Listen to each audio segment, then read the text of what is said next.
Jemaat yang dikasihi Tuhan, dalam ibadah keluarga saat ini, marilah kita bersama-sama menghayati ibadah ini dengan keyakinan pada kasih dan kuasa pemeliharanya semata. Tema ibadah kita yaitu kasih. Kasih Tuhan Yesus adalah kasih yang peduli, yang melayani dan menyelamatkan. Kasih inilah yang menjadi dasar kekuatan kita untuk melakukan pelayanan kasih kepada sesama dari semua golongan masyarakat yang memerlukan kepedulian, pertolongan, dan bantuan kita yang dapat memberikan pengharapan hidup untuk mendapatkan keselamatan dan damai sejahtera. Marilah kita menerima panggilan kasih Tuhan untuk sujud beribadah. Bapak, Ibu, dan Saudara dimohon untuk berdiri. Ibadah minggu ini berlangsung dalam nama Allah Bapa, Anak, dan Roh Kudus. Amin.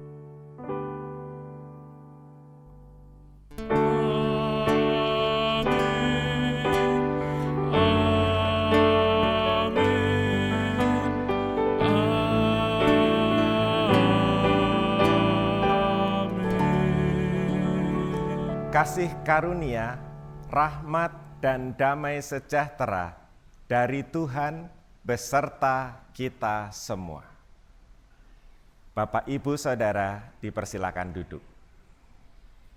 Bapak, Ibu, dan Saudara sekalian, mari kita bersama-sama memuji nama Tuhan melalui Kidung Jemaat 64, bait pertama dan kedua, Bila Kulihat Bintang Gemerlapan.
Ya Tuhan, dalam kehidupan ini kami seringkali kurang dapat melakukan firman-Mu dengan sepenuh hati.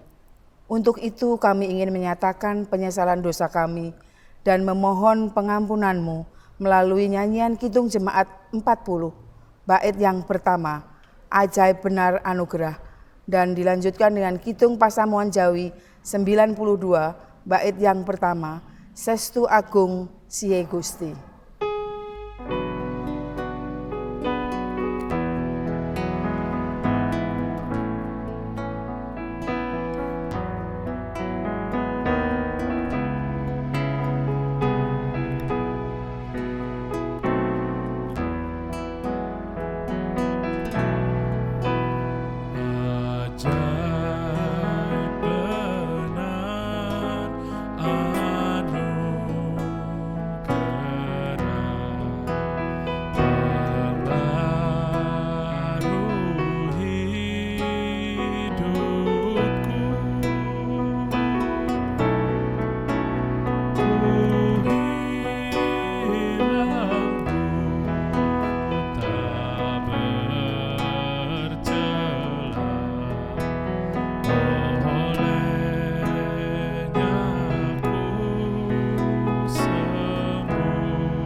Allah berkenan mengampuni dosa kita melalui berita anugerah yang kita terima, sebagaimana tersurat pada 1 Yohanes 4 ayat 7 dan 8. Demikian. Saudara-saudariku yang kekasih, marilah kita saling mengasihi, sebab kasih itu berasal dari Allah, dan setiap orang yang mengasihi lahir dari Allah dan mengenal Allah. Barang siapa tidak mengasihi, ia tidak mengenal Allah, sebab Allah adalah kasih. Bapak, Ibu, dan Saudara, dimohon untuk berdiri. Kairi Gloria, ya Tuhan, kami bersyukur untuk anugerah pengampunan-Mu, kemuliaan bagi Allah di tempat yang maha tinggi. Mari kita nyatakan sukacita atas anugerah Allah ini melalui nyanyian dari Kidung Jemaat 392, bait pertama dan kedua. Ku berbahagia.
Bapak, Ibu, dan Saudara, disilakan untuk duduk kembali.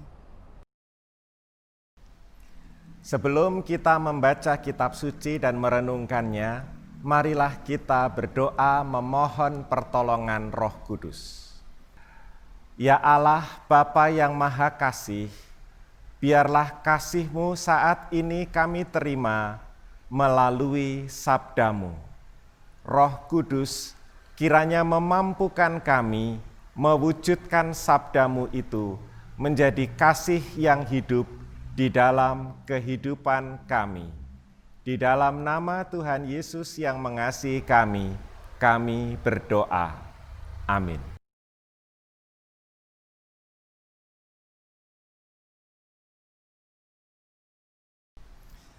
Marilah kita membaca kitab suci dari Injil Matius pasal 9 ayat 35 sampai 38.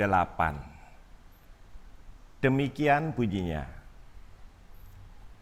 Demikianlah Yesus berkeliling ke semua kota dan desa. Ia mengajar dalam rumah-rumah ibadat dan memberitakan Injil Kerajaan Sorga serta melenyapkan segala penyakit dan kelemahan. Melihat orang banyak itu, tergeraklah hati Yesus oleh belas kasihan kepada mereka, karena mereka lelah dan terlantar seperti domba yang tidak bergembala. maka katanya kepada murid-muridnya, "Tuaian memang banyak, tetapi pekerja sedikit.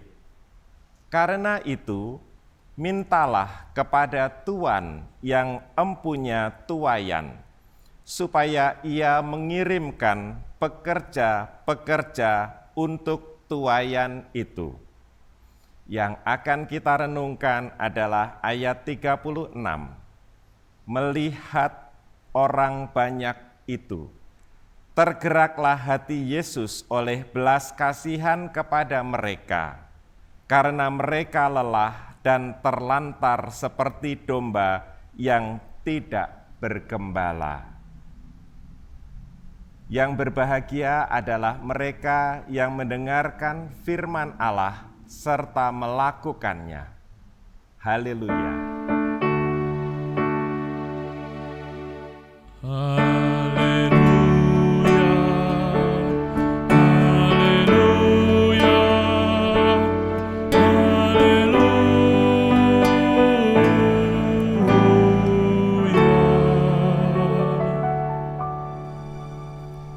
Saudara-saudari yang terkasih, hari ini kita berada pada rentang waktu 2 minggu sesudah Hari Raya Pentakosta. Roh Kudus telah dicurahkan oleh Allah ke atas gereja Tuhan. Dan setelah Roh Kudus tercurah ke atas kita, lalu bagaimana? Setelah Roh Kudus tercurah atas kita, kita akan semakin hidup di dalam kasih. Setelah Roh Kudus turun ke atas kita, Roh itu menyatakan dirinya kepada kita bahwa Ia adalah Roh yang keluar dari diri Allah, dan Roh itu membuat benda mati menjadi kehidupan, dan hidup menjadi punya watak ilahi. Menurut gambaran di dalam kitab Kejadian, aktivitas Roh Allah menciptakan manusia dari debu tanah yang kemudian dibentuk pelan-pelan menjadi bangunan yang semakin mulia. Debu tanah menjadi gumpalan tanah menjadi seperti semacam patung, dan akhirnya Roh Allah diembuskan masuk ke dalam dirinya. Dan ketika itulah manusia menjadi hidup, dan hidupnya manusia itu punya watak ilahi, artinya watak terhubung senantiasa dengan Allah Sang Pencipta. Itulah sebabnya ketika manusia diciptakan, ia hidup bahagia, dan kebahagiaan ini dilambangkan secara simbolik sebagai Taman Eden. Setelah manusia diembusi oleh Roh Allah, manusia menjadi hidup dan tinggal di Taman Eden, di Taman Firdaus, di dalam kerajaan Allah. Setelah diembusi oleh Roh Allah itu, manusia menjadi hidup, tapi hidupnya bukan semata-mata organisme yang seperti hewan atau tetumbuhan. Hidup manusia punya watak khusus, yaitu bersifat ilahi karena senantiasa terhubung dengan Allah. Keterhubungan dengan Allah inilah yang disebut kasih. Setelah diembusi oleh Roh Allah, manusia menjadi makhluk yang hidup di dalam kasih. Oleh sebab itu, kasih sejati tidak dapat ditemukan di tempat lain kecuali di dalam embusan Roh Allah. Kasih sejati hanya dapat ditemukan di dalam hati manusia yang dipenuhi dengan embusan tiupan nafas Roh Kudus. Bagaimana caranya supaya kita menemukan embusan nafas Roh Kudus ini di dalam hidup kita? Caranya adalah dengan membuka jendela-jendela hati kita. Ibaratnya sebuah rumah, hati kita itu punya banyak jendela. Akan tetapi jendela-jendela hati kita kerap kali tertutup. Ia tertutup oleh karena trauma. Ia tertutup karena kecemasan. Ia tertutup karena dendam kesumat, dan ia tertutup karena cara berpikir yang tidak sehat. Tertutupnya jendela-jendela hati ini membuat hidup manusia menjadi tidak bahagia. Ia tidak bahagia karena terputus dari sumber kebahagiaan sejati, yaitu embusan Roh Kudus Allah yang menghidupkan. Bagaimana caranya membuka jendela-jendela hati kita ini? Saya punya satu dongeng. Pada suatu hari, ada seorang murid bertanya kepada gurunya. Ia bertanya, "Guru, apakah yang harus kulakukan supaya aku bisa hidup di dalam kasih?" Guru itu menjawab, "Bela rasa." Murid itu bertanya lagi, "Guru, apa maksudnya bela rasa itu?" Guru itu menjawab lagi, "Bela rasa." Bela rasa adalah bela rasa. Pelajarilah itu dengan seksama. Maka murid itu undur dari hadapan sang guru. Ia berjalan pulang dengan niat mau belajar tentang bela rasa supaya ia hidup dalam kasih. Di tengah jalan, murid itu berjumpa dengan seorang pengemis yang mengiba-iba meminta sedekah. Maka murid itu mengeluarkan dompetnya dan memberi sedekah secukupnya kepada pengemis itu. Setelah bersedekah, murid itu merasa ada aliran kegembiraan di dalam hatinya. Dan tiba-tiba ia sadar, oh, inilah bela rasa itu. Maka dengan cepat ia berbalik kembali menghadap kepada sang guru lalu berkata, "Guru, aku tahu artinya bela rasa itu. Bela rasa artinya memberi sedekah. Benar kan?" Sang guru itu menatap tajam kepada muridnya lalu berkata, "Bukan, bela rasa adalah bela rasa. Pelajarilah itu dengan seksama." Dengan rasa kecewa, murid itu undur dari hadapan sang guru. Ia meneruskan perjalanannya sampai akhirnya berjumpa dengan sebuah gereja. Di gereja itu ia melihat ada banyak aktivitas. Orang-orang di gereja itu giat melayani sesama manusia. Dan murid itu bergabung dengan aktivitas di gereja itu, mula-mula biasa-biasa saja, lama-kelamaan semakin terlibat. Dan semakin terlibat, ia semakin belajar bagaimana melayani sesama dan semakin berbahagia. Semakin ia memberi waktu dan tenaga untuk melayani sesama, ia merasakan aliran kebahagiaan itu di dalam dirinya. Maka ia berkata, Rupanya ini yang namanya bela rasa. Bukan cuma sedekah, tapi lebih sungguh melayani sesama. Maka segera ia kembali menghadap gurunya dan berkata, "Guru, aku semakin tahu artinya bela rasa. Bela rasa artinya kerja keras melayani sesama." Benar kan itu yang namanya bela rasa? Kembali guru itu menatap tajam muridnya, lalu berkata, "Bukan, bela rasa adalah bela rasa.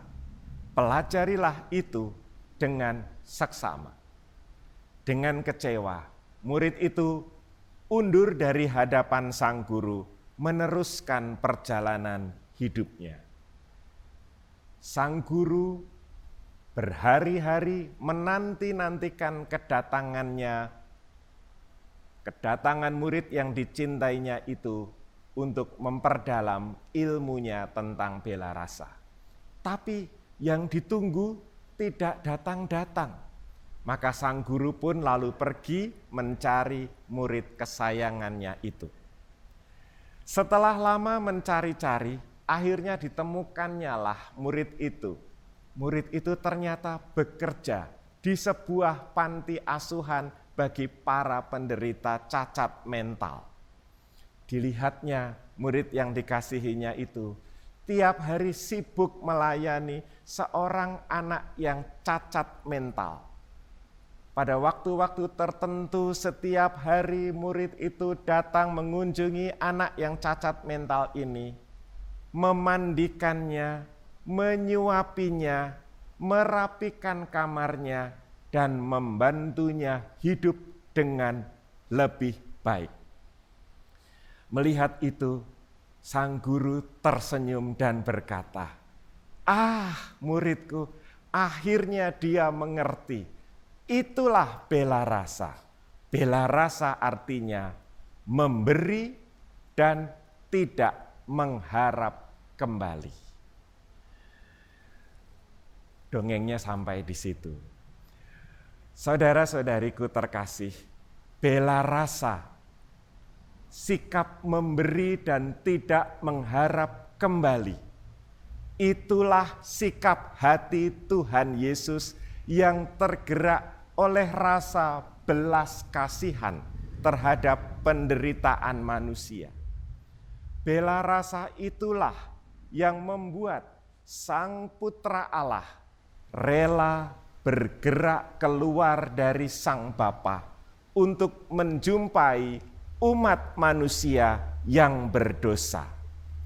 Bela rasa adalah sikap Tuhan membuka diri terhadap penderitaan manusia. Itulah sebabnya bela rasa adalah kunci bagi kita untuk membuka jendela-jendela hati. Bagi kita, bela rasa itulah cara kita meneladani Tuhan Yesus, bergerak keluar dari keasikan kita memperhatikan diri sendiri. Melalui bela rasa itu, kita membuka jendela-jendela hati kita agar Roh Kudus dapat leluasa memasuki relung-relung hati kita yang terdalam, merasuki diri kita sampai inti diri yang terdalam. Dengan berbela rasa, kita membuka diri terhadap embusan Roh Kudus Allah. Dengan berbela rasa, semua keterbatasan kita tidak akan menghalangi tumbuhnya cinta kasih yang sifatnya ilahi di dalam diri kita. Oleh sebab itu, dengan semangat bela rasa, marilah kita melanjutkan hidup kita di dalam curahan aktivitas Roh Kudus yang membangkitkan kasih tak berkesudahan. Amin.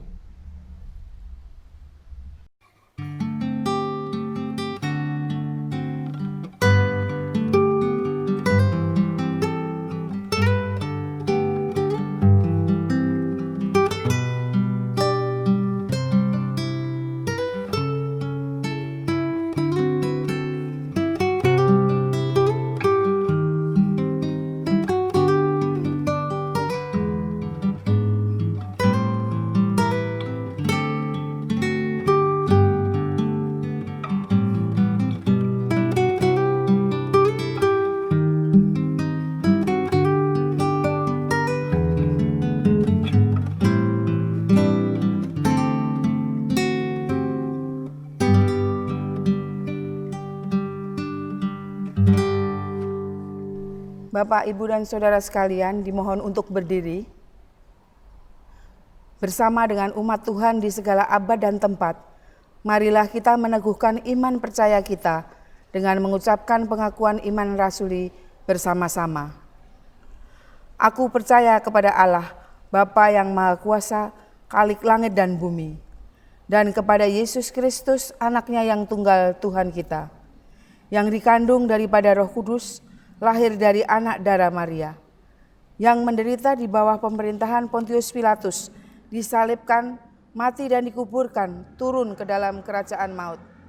Pada hari yang ketiga, bangkit pula dari antara orang mati, naik ke surga, duduk di sebelah kanan Allah, Bapa yang Maha Kuasa, dan akan datang dari sana untuk menghakimi orang yang hidup dan yang mati.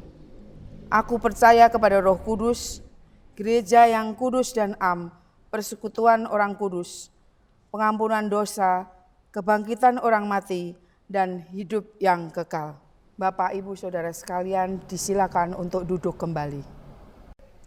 Ibu, Bapak, Saudara yang terkasih, mari kita naikkan doa syafaat yang akan dipimpin oleh salah satu anggota keluarga dan nanti diakhiri dengan doa Bapa kami secara bersama-sama.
Inilah doa syafaat kami ya Tuhan, yang kami akhiri dengan mengucapkan doa Bapa kami di hadapan Tuhan. Bapa kami yang di surga, dikuduskanlah namamu, datanglah kerajaan-Mu, jadilah kehendak-Mu di bumi seperti di surga. Berikanlah kami pada hari ini makanan kami yang secukupnya, dan ampunilah kami akan kesalahan kami, seperti kami juga mengampuni orang yang bersalah kepada kami. Dan janganlah membawa kami ke dalam pencobaan, tetapi lepaskanlah kami daripada yang jahat. Karena Engkaulah yang empunya kerajaan dan kuasa dan kemuliaan sampai selama-lamanya. Amin.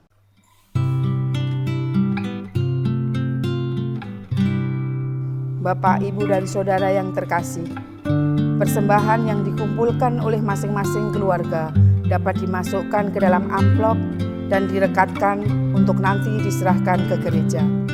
Persembahan juga dapat ditransfer ke rekening Gereja Kristen Jawa Nehemia di Bank Mandiri Cabang Pondok Indah dengan nomor rekening 101 008 1049 106 dengan nama akun Gereja Kristen Jawa Nehemia.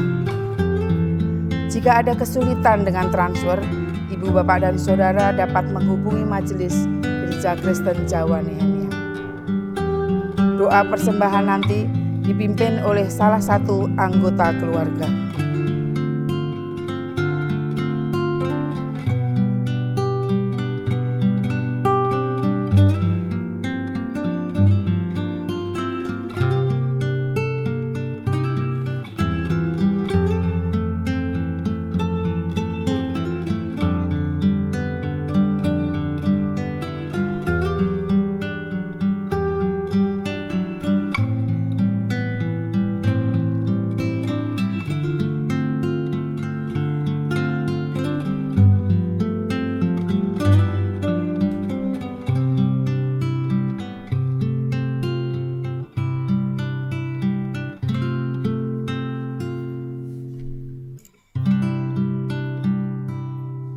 Bapak, Ibu, Saudara dimohon untuk berdiri.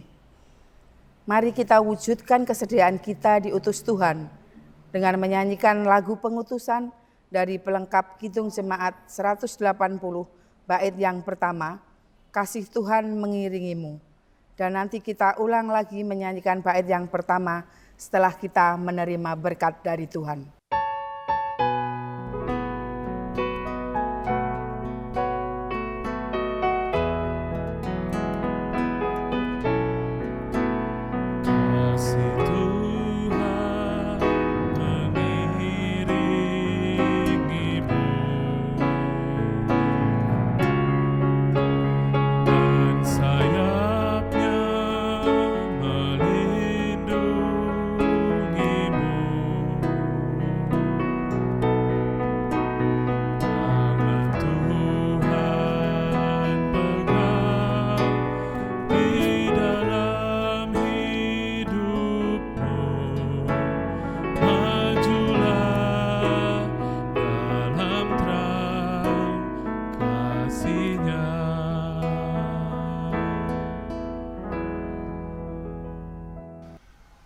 Jemaat yang dikasihi dan mengasihi Tuhan Yesus, marilah kita melanjutkan tugas perutusan kita sebagai pengikut Kristus yang mampu menerima dan mewujudkan kasih bagi sesama dalam kehidupan kita.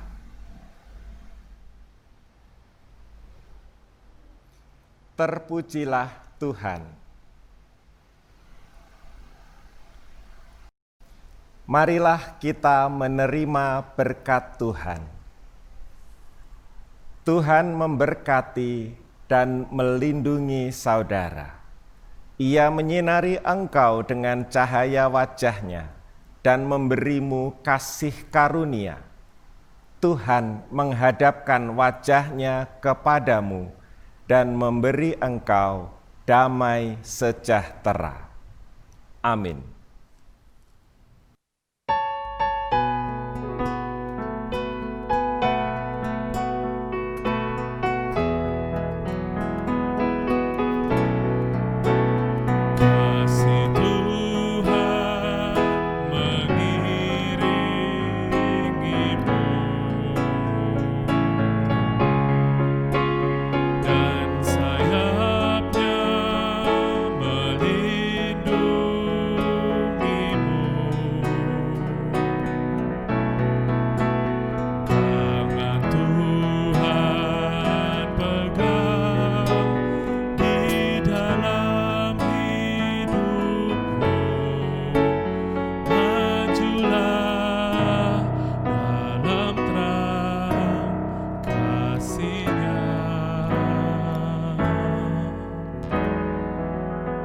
Ibadah telah selesai.